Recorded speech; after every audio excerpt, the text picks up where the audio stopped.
How to download Fortnite on PC or laptop. I'm going to tell you how to download Fortnite on your PC or laptop. First, go to the Epic Games website by searching Fortnite Epic Games on your browser. Click on the official site and hit the download button.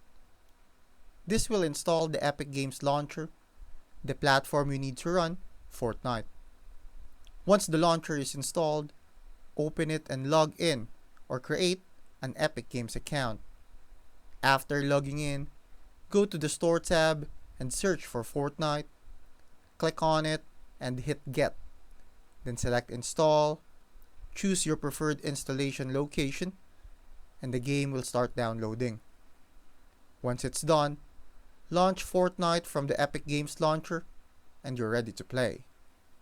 Make sure your PC meets the system requirements for smooth performance.